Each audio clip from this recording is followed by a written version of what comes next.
Bodo latest update बयखौबो बरायबाय दिनैनि रादाबखौ फरायदों आं प्रमोद खाख्लारि गिबि निउस दङ कक्राझाराव एबसुनि खौरांगिरि मेलनि गेजेरजों बड'लेण्ड मुलुगसोलोंसालिनि आनजाद कन्ट्रलारखौ बोख्लायनांगौनि एबसुनि गोख्रों दाबि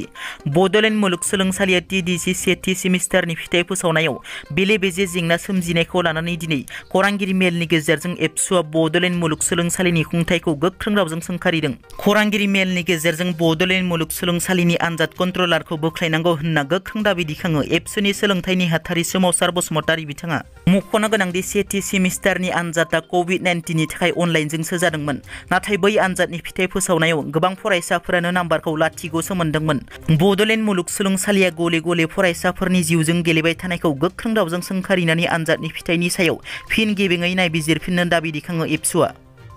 कक्राझाराव फिन इनकाउन्टारनि जाथाय पुलिसनि इनकाउन्टाराव सासे बर' लाइमोननि जिउ गुमायो इनकाउन्टाराव जिउ गुमानाय बर' लाइमोनखौ कक्राझार जिल्ला कसुगाव पुलिस थानानि सिङाव थानाय दुलागाव गामिनि जलमा वारिनि फिसाज्ला सन्जुला वारि उरुफे दाब्लिउ सान्थप होनना सिनायथिनाय जादों कक्राझार जिल्लानि उल्थापानियाव थांनाय हरनि समाव बे इनकाउन्टारनि जाथाया जायो मिथिनो मोननाय बादिब्ला इनकाउन्टाराव जिउ गुमानाय सन्जुला वारिया थांनाय बावैसो सान सिगां चिराङाव सिखाव खावनाय जाथायनि गाहाय दायनिगिरिमोन पुलिसा सन्जुला वारिनिफ्राय हाथियारजों लोगोसे नगद 1 लाख रां बोखांनो हायो होनना मिथिनो मोननाय जादों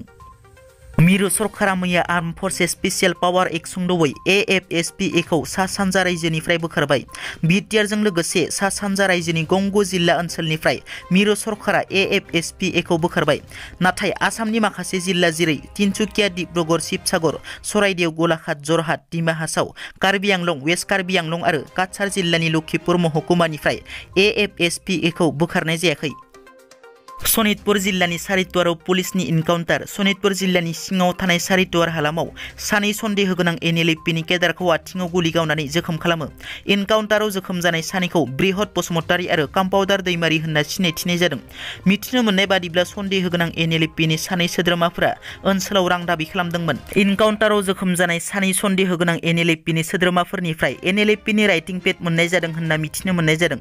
मख'नो गोनांदि इनकाउन्टाराव जोखोम जानाय सानैबो NLFB नि सोद्रोमा नंमारगौना नंमारा बेनि सायाव NLFB आफादनिफ्राय क्लेरिफिकेसन होनाय जाथ'वाखै राज्य सभानि बिसायख'थियाव देरहानायनि उनाव बर'मायाव MP रोनगोरा नार्जारिनि आगान MP रोनगोरा नार्जारिखौ बर'मायाव UPPL दोलोनि मावथिफोरा गाजा गोमजायै बरायदों राज्य सभायाव देरहानायनि उनाव बर'मायाव दिनै फुङाव गिबि खेबनि थाखाय आगान होफैदों MP बिथाङा मख'नो गोनांदि रोनगोरा नार्जारिया देरहानायनि उनाव दोलोनि मददगिरिफोरा बमा गावनानै रंजानायबो नुनो मोन्दों गोदानै सायख'जानाय MP रोनगोरा नार्जारि बिथाङा बे देरहानायनि थाखाय गिबि मन्त्रि डक्टर हिमन्त बिश्व शर्मा बिटिआरनि गाहाय प्रमोद बर' आसाम BJPनि आफादगिरि भबिस कलिताजों लोगोसे लोगोआरि सरकारनि साफ्रोमबो MLA बिथांमोननो साबायखर बावहरदों दिनैनि रादाबा एसेनोसै नोंथांमोना जुदि आंनि चेनेलखौ दासिमबो साबस्क्राइब खालामाखै अन्नानै साबस्क्राइब खालाम गोजोन्थों।